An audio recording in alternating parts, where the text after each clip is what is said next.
Hey guys, welcome back to my channel. Practical concept में आपका दोबारा से स्वागत है। आज इस वीडियो के थंबनेल से आपको पता चल गया होगा कि मैं क्या क्वेश्चन पूछने वाला हूँ। ठीक है, आईएएस में जनरली इंटरव्यूज़ में क्वेश्चन पूछे जाते हैं, भ्रमित करने के लिए क्वेश्चन पूछे जाते हैं, लेकिन बहुत ही डीप रूटेड क्वेश्चन होता है। क्वेश्चन ये है कि अगर बंद कमरे में मैं रेफ्रिजरेटर का डोर, ऑन हुए रेफ्रिजरेटर का डोर की बात कर रहा हूँ मैं, ऑन हुए रेफ्रिजरेटर का डोर मैं ओपन कर देता हूँ, तो ऐसी कंडीशन में रूम के एनवायरनमेंट में क्या फ़र्क पड़ने वाला है। इसके लिए आपको फ्रिज की बेसिक अंडरस्टैंडिंग के बारे में जानना होगा, जिसका लिंक मैंने डिस्क्रिप्शन में दे दिया है।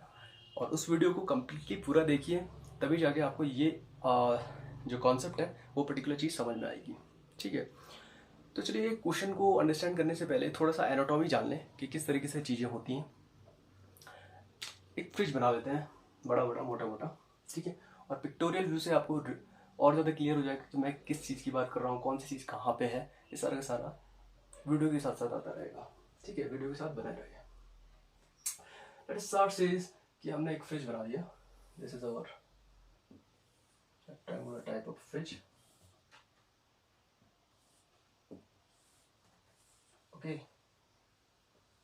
ये हमारा फ्रिज है। ठीक है, ओवन क्या करता है, क्वेश्चन हमारे पास ये है कि अभी क्लोज टू कंडीशन में मान लिया दिस इज इट्स हैंडल, तो इस फ्रिज का डोर जो है वो मैं ओपन कर देता हूँ। चलिए वैसा ओपन कर दे इसे। इस पर्टिकुलर डोर को ओपन करते हैं, मैं ग्रीन कलर से शो करता हूँ ताकि ब्लू कलर से शो करता हूँ ताकि आपको एक बेटर अंडरस्टैंडिंग मिल जाए। मैंने इस फ्रिज का दरवाजा खोल दिया। ठीक है,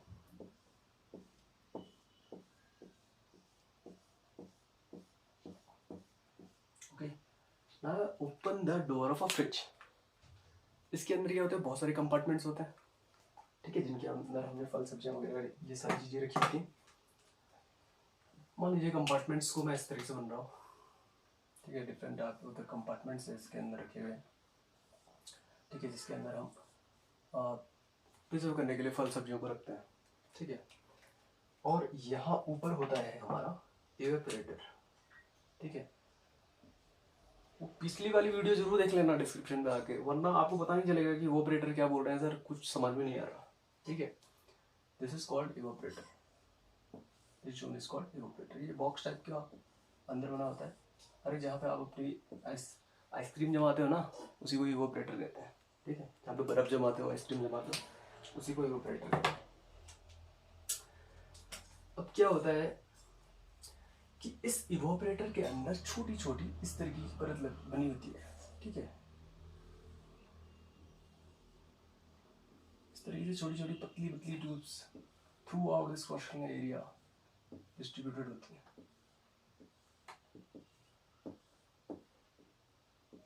ठीक है, और इन पतली पतली ट्यूब्स के अंदर से भी एक बहुत बारीक वायर गई होती है, जिसके अंदर से फ्रेऑन गैसेस फ्लो करती है।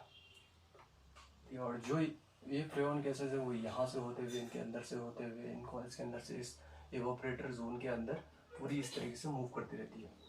समझ में आ रही है बात? This called evaporator. This particular, ये बहुत इंपॉर्टेंट चीज है।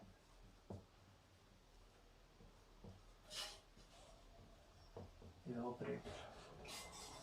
ठीक है, अब इनसे जो ब्लैक कलर में मैंने शो कर रखी है, इन ब्लैक कलर की जो गैसेस को बोलते हैं दैट इज फ्रेऑन गैसेस। फ्रेऑन गैस का एक अपना फंडा होता है।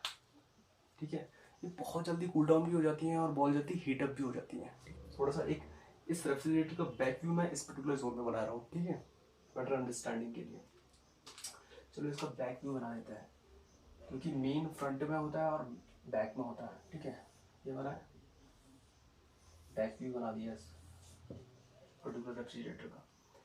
इस बैक व्यू में, रेफ्रिजरेटर के इस बैक व्यू में आपको बता दूं कि यहाँ पे होता है हमारा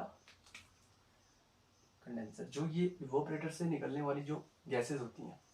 ठीक है, तो ये इवेपोरेटर से निकलने वाली फ्रेऑन गैस है।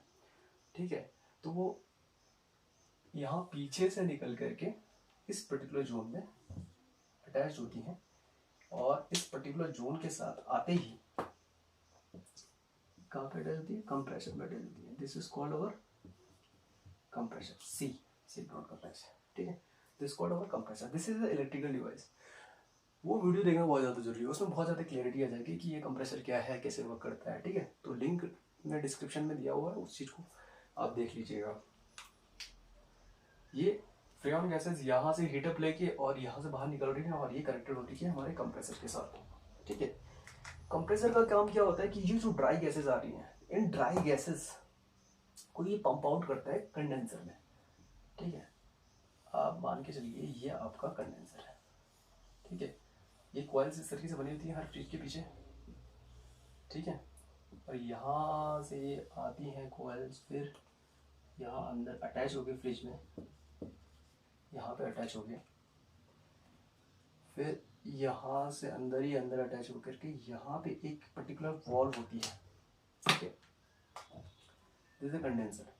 इस पर्टिकुलर ब्लू जोन को कंडेंसर कहते हैं और इसमें आपने देखा होगा बारीक बारीक से लाइंस बनी होती हैं, that is called our fins, ठीक है। ये हमारी फिन्स होती हैं, these are called our fins.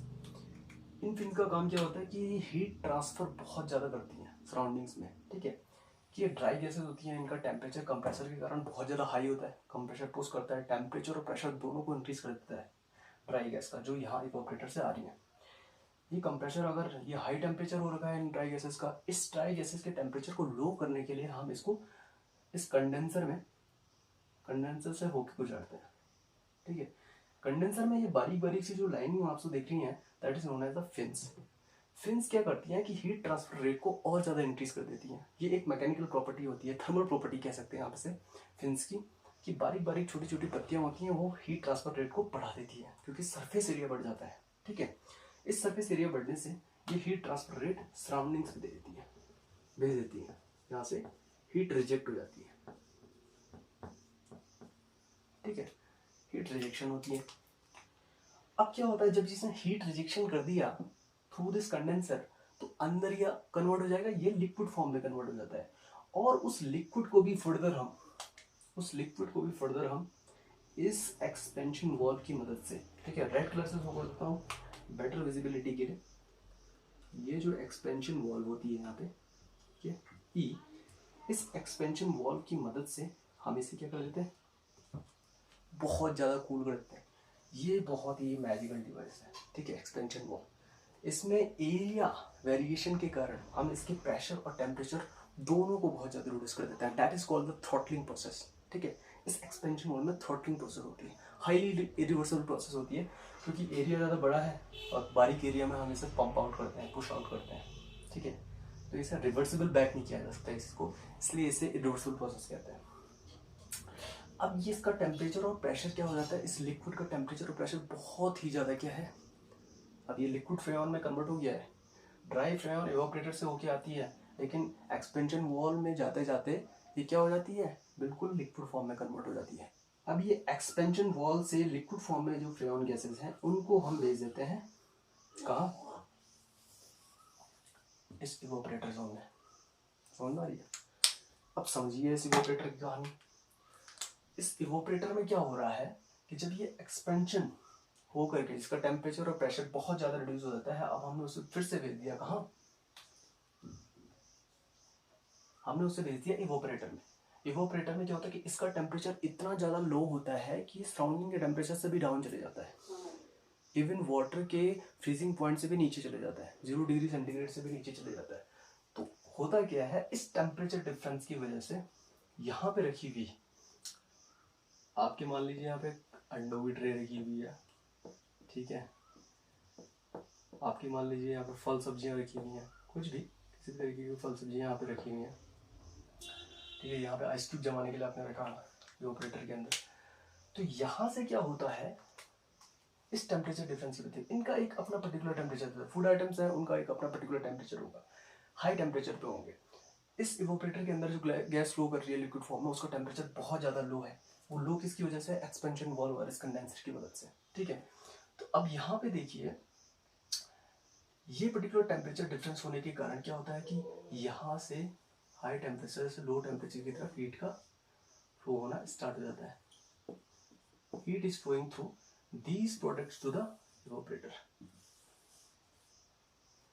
और इवोपरेटर में जैसे ये हीट फ्लो होती है, तो ये जो लिक्विड फॉर्म में इवोपरेटर में लिक्विड फॉर्म में गैस गई है वो क्या हो जाती है, ड्राई फॉर्म में कन्वर्ट हो जाती है।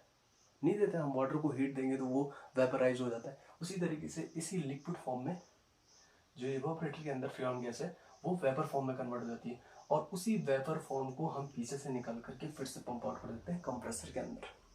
समझ आ रही है? इस कंप्रेसर के अंदर तो ये साइकिल लगातार चलती रहती है।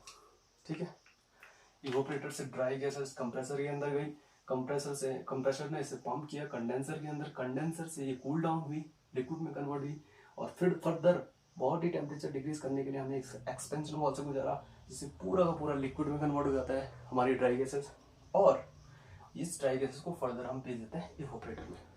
इतनी कहानी आपको समझ में आ गई? ठीक है, ये साइकिल चलती रहती है। अब हमारे पास क्वेश्चन क्या है? हमारे पास क्वेश्चन ये है कि अगर बंद कमरे में मैं ऑन हुए रेफ्रिजरेटर का डोर ओपन करके चले जाता हूँ कहीं, ठीक है, तो बंद कमरे में क्या इफेक्ट पड़ेगा? आप बोलोगे सर इसके अंदर तो इवापोरेटर के अंदर तो फ्रेऑन गैसेस फ्लो हो रही हैं, ठीक है, जो कि इससे हीट को एब्जॉर्ब कर ले रही हैं, और यहाँ का टेम्परेचर ठंडा हो जा रहा है। दरवाज़ा हम खोलेंगे तो ठंडी हवा बाहर आएगी, ठंडी हवा बाहर आएगी तो टेम्परेचर कूल डाउन हो जाएगा। क्या लिटरली ऐसा होता है? देखिए इस कॉन्सेप्ट को समझते हैं। ठीक है, यहाँ पे मैंने जैसे ही फ्रिज का डोर ओपन किया, ठीक है, और फ्रिज हमारी रनिंग कंडीशन में है, तो उस टाइम पे क्या होता है, उस टाइम पे क्या होता है कि ये जो फूड आइटम्स रखे हुए हैं इनकी जो पर्टिकुलर हीट इनमें गेन करके रखी होती है, तो उस हीट को ले जाने का काम कौन कर रहा है? इवापोरेटर के अंदर फ्लो होने वाले गैसेस। ठीक है, लेकिन जब मैंने डोर को ओपन कर दिया तो अब ये हीट जो इवापोरेटर में डायरेक्टली जाने वाली थी, इवापोरेटर में जो हीट जाने वाली थी, अब वो हीट कहाँ जाएगी? इवापोरेटर में ना जाके, सॉरी ब्लैक कलर से बोलता हूँ बेटर विजिबिलिटी के लिए, इवापोरेटर में ना जाने की वजह ये कहाँ जाएगी? बाहर की तरफ आ जाएगी। कहाँ? सराउंडिंग्स में। सराउंडिंग्स कौन? कमरे की सराउंडिंग्स में आ जाएंगी ये हीट। ठीक है, फल सब्जी बर्फ को जमाने के लिए जितनी हीट यूज होती है वो सारी की सारी लीकेज हो जाएगी आपके कमरे के अंदर। ठीक है, और इसको उसी टेम्परेचर में मेंटेन रखने के लिए इवापोरेटर को बहुत जल्दी जल्दी ये साइकिल कंप्लीट करनी पड़ेगी, और वो जल्दी जल्दी साइकिल कंप्लीट करने के लिए आपके कंप्रेसर को बहुत ज़्यादा वर्क करना पड़ेगा, इस सी को बहुत ज़्यादा वर्क करना पड़ेगा। अब ये सी जो कंप्रेसर है वो बहुत ज़्यादा वर्क करेगा, तो ये कंप्रेसर मैंने कहा वीडियो में that is connected with the main supply, electrical supply से कनेक्टेड होता है पतली सी वायर से। ठीक है, तो पतली सी वायर से कंप्रेसर ज़्यादा काम कर रहा है, मैकेनिकल डिवाइस है, कंप्रेसर ज़्यादा काम कर रहा है, तो इलेक्ट्रिसिटी कंजम्पशन भी आपका ज़्यादा होगा, और जिसकी वजह से आपके घरों का बिल भी ज़्यादा आएगा। ठीक है, और कंप्रेसर ज़्यादा वर्क करके मैकेनिकल डिवाइस है, तो कंप्रेसर के ज़्यादा वर्क करने से क्या होता है?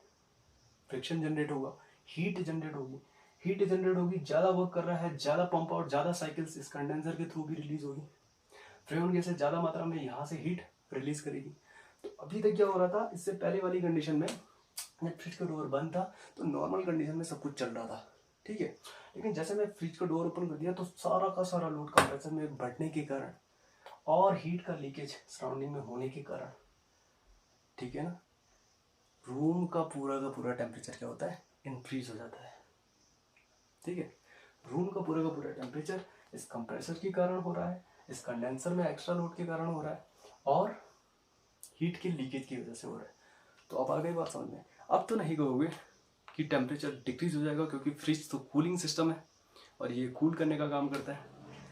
तो कैसा लगा आपको ये कॉन्सेप्ट? अगर आपको मेरा काम पसंद आता है तो लाइक ज़रूर कीजिए, और अगर आपको ये सोसाइटी के लिए फ्रूटफुल लगता है तो इसे शेयर ज़रूर कीजिए, और अगर इसी तरीके के amazing videos with the explanation आपको चाहिए तो मेरे चैनल को सब्सक्राइब करना ना भूलें। जय हिंद, जय भारत।